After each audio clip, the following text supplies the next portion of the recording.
fucking die. Hey everyone, I want to say thank you for watching my second video.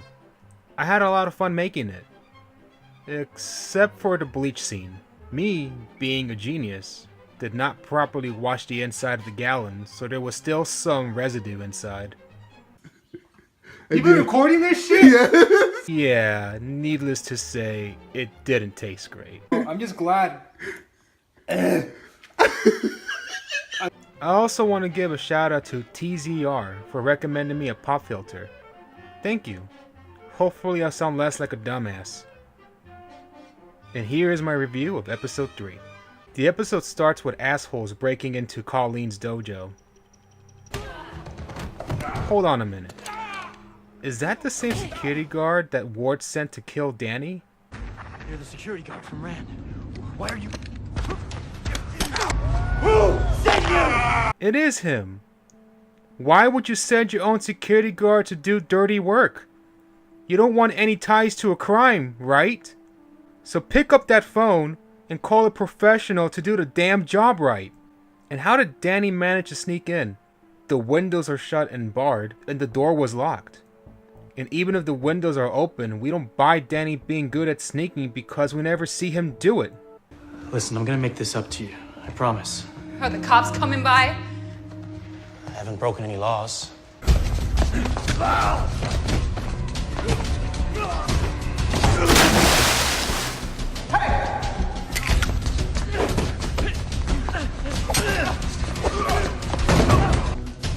Ward visits Harold, who apparently does not know how to tan properly.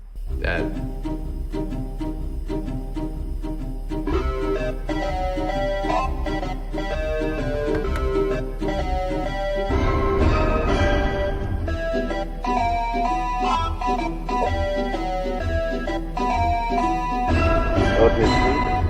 Harold tells Ward to buy some warehouses for an unknown reason, and is very pissed off that Ward tried to have Danny killed. Damn that you. Oh! Hey, I love you, Ward. I love you so much. Danny wakes Colleen up with music that makes me want to dip my balls in hot lava.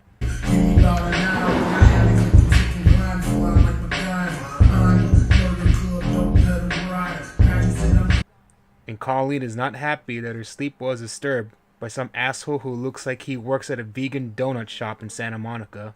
You're an escaped mental patient who can't even afford a haircut. But you sleep in that corner. You use the bathroom at Starbucks. I mean, he practically looks like a Starbucks barista that works in a Southern California location. And aren't bathrooms only for customers? Didn't you just say he can't afford a haircut?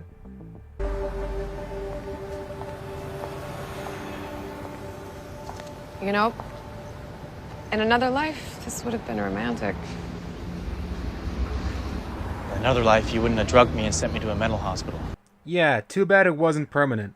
By the way, how in the fuck did Danny manage to get his hands on oranges, flowers with vases, incense, and other Buddhist stuff? It was made clear he can't afford to buy anything. Did he steal it? Did Colleen buy those things? It's just so fucking dumb. This is just a practice sword. Joy and Danny rekindle their friendship. She then offers Danny a $100 million share of the company, but only if he changes his name to Stephen Hyde. This is how it works! Colleen finds out one of her students is engaging in illegal street fights to support his mother with his winnings, but Colleen doesn't like that. You dishonor yourself when you fight for money. Keep that quote in mind. Then we get a scene where Danny pays a visit to the graves of his parents. A decent scene that should have really happened in the pilot.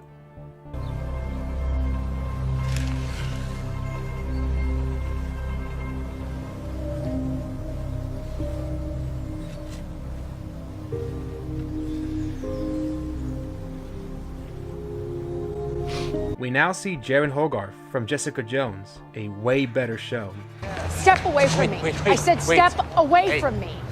I honestly don't think that was acting. This is probably behind the scenes footage. Danny speaks to Hogarth and proves his identity. Hogarth agrees to help Danny regain his company back if he puts Hogarth's law firm on retainer with his company. Well, do you have any money for some new clothes? Because this homeless hipster thing isn't working for you. Damn! Now we cut to Bill Weasley training. Wait a minute. Isn't he supposed to not let many people know of his existence? So why would you hire him? It's bad enough you hire a personal assistant, now you hire a personal trainer? We are disappointed. That's everybody's response to this fucking season. We find out Harold wants to keep Danny alive because Madame Gao, from Daredevil, another great show, told him to. Round hook punch. I got a red hook punch, but it goes like this.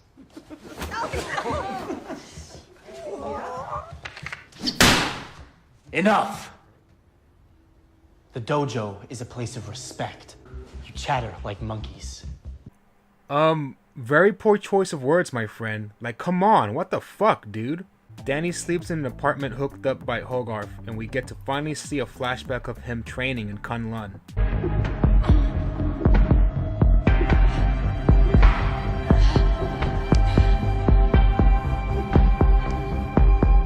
And then we cut back to boring corporate bullshit. But there's a shot that caught my attention.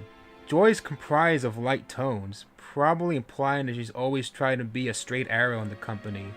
But Ward is dominated by contrasting tones, implying that he is living two lives, as a businessman and as a pawn for his father. This is not bad. Probably the best shot in the whole series, unfortunately. Danny visits the medical archives room without any medical personnel supervising him, and tries to find an X-ray photo to prove his identity in court.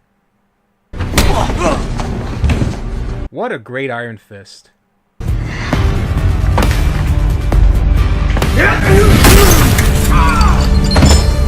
The bones in his hand should have turned into dust, but whatever. Whoa, hold on, whoa, what the fuck? Wait a minute, what the fuck?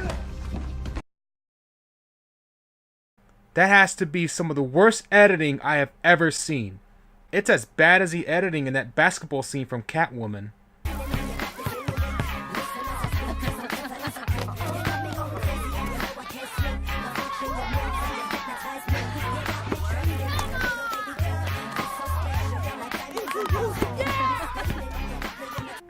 And he can still hit with his right hand? The hand that was holding the brass knuckles that were destroyed with the Iron Fist? It should at the very least be mildly bruised to the point where it hurts to hit people with it. This fight scene is so fucking horrible that it leaves a bad taste in my mouth. Now we cut to an illegal cage fight with Colleen participating? You dishonor yourself when you fight for money. You dishonor yourself when you fight for money.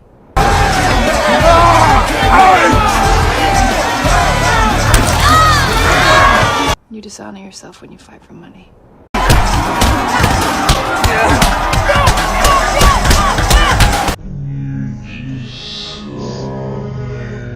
It doesn't even look like she's hitting him. And why is his head moving left and right if he's getting punched straight to the face? It should be bobbing back and forward.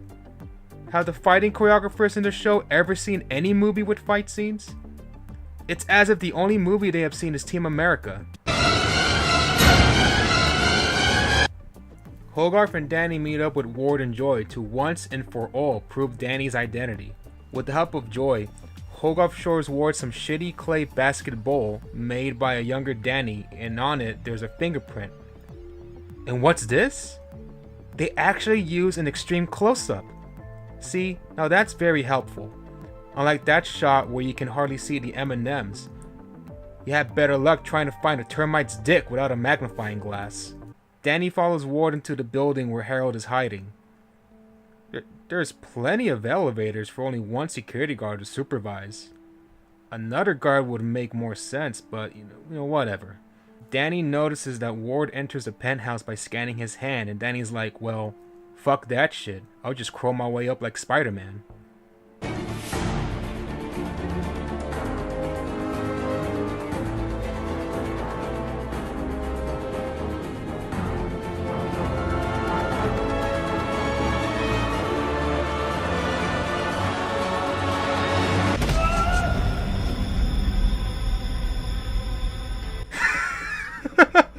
What the fuck kind of ending was that?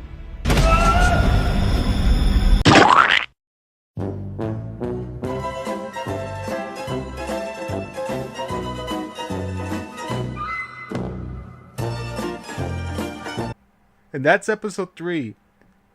It's fucking stupid, but enjoyably stupid. This is an episode you can enjoy with your pals with a couple of cold beers. Jesus Christ.